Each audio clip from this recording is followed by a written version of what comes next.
The night was dark and heavy, the kind that presses down on the chest, making it hard to breathe. Inside the sprawling mansion on Carrollwood Drive, the lights flickered intermittently, casting eerie shadows on the walls. Michael Jackson, the king of pop, paced the room, his eyes wide with anxiety. He had a big rehearsal the next day, and he desperately needed sleep. But sleep was elusive, a cruel tease that seemed to mock his every attempt to catch it. Sherilyn Lee, a nurse who had been visiting Jackson to help manage his health, had just finished preparing a cocktail of vitamins and a cup of herbal tea to help him relax. She watched as Jackson, the usually charismatic and energetic performer, now appeared fragile and desperate. Despite her warnings about the dangers of using Propofol, a powerful anesthetic, at home, Jackson insisted that it was the only thing that could guarantee him a good night's sleep. Lee's heart ached as she saw the desperation in his eyes, but she held firm, refusing to administer the drug. It was past midnight, and the mansion was eerily quiet. Lee sat in a chair opposite Jackson's bed, watching over him as he tried to sleep. Hours passed, and just when it seemed like he might finally drift off, Jackson suddenly jolted awake, standing up on the bed in a state of agitation. "I told you I cannot sleep all night," he said, his voice tinged with frustration. He jumped off the bed and ran to the bathroom, only to return moments later, demanding Diprovan, another name for Propofol. Accusing Lee of potentially destroying his day, he suggested that in the future, she should bring an anesthesiologist who could administer the drug safely. Despite her efforts, Lee knew she had failed to provide the relief Jackson so desperately needed. As she left the mansion that morning, she couldn't shake the feeling that something was terribly wrong. Little did she know that this would be the last time she would ever see Michael Jackson alive. Michael Jackson's struggle with sleep and pain was not a new issue.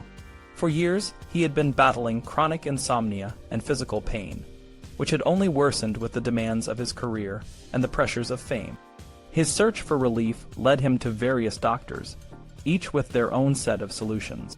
But none of them seemed to understand the depth of his suffering or the urgency of his need for sleep. One of the doctors Jackson had been seeing was Dr. Arnold Klein, a dermatologist who had been treating him for years. Klein had prescribed increasing doses of Demerol, a powerful opioid, to help Jackson manage his pain. However, even Demerol was not enough to give him the deep, restful sleep he craved. Another physician, Dr. Alan Metzger, had also refused to prescribe Propofol, recognizing the extreme risks associated with its misuse.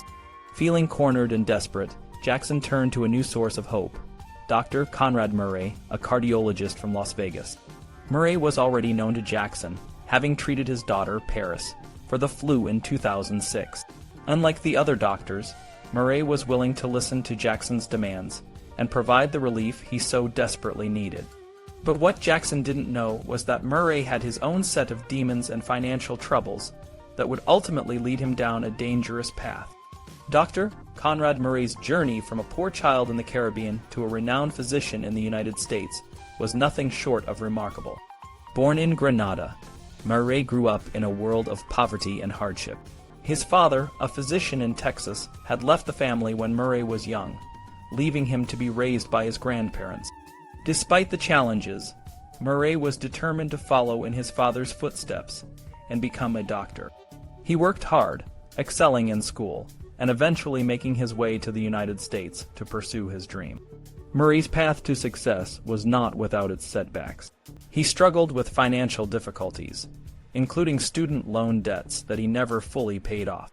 He also had a reputation for womanizing and fathering children with multiple partners, often abandoning them without providing support. Despite these issues, Murray managed to establish himself as a respected cardiologist, opening clinics in Las Vegas and Houston. However, beneath the surface of his success, Murray was drowning in debt. He had a newborn baby by a mistress to support, and was desperate for a financial escape route. When Jackson approached him about the possibility of using Propofol, Murray saw an opportunity to turn his life around. The promise of a high-paying job as Jackson's personal physician was too tempting to resist. Murray's decision to agree to Jackson's demands would have devastating consequences. On the night of June 25, 2009, Jackson's body was found unresponsive in his bed. An investigation revealed that Murray had administered a lethal dose of Propofol, along with other sedatives, in an attempt to help Jackson sleep. The world was shocked by the sudden loss of one of its most beloved icons, and Murray was ultimately convicted of involuntary manslaughter. The tragic end of Michael Jackson's life serves as a stark reminder of the dangers of substance abuse, and the lengths to which some will go to escape their pain. It also highlights the ethical responsibilities of healthcare professionals, and the importance of putting the well-being of patients above all else. In the end, the story of Michael Jackson and Dr. Conrad Murray is a cautionary tale of desperation, greed, and the devastating consequences of prioritizing financial gain over human life.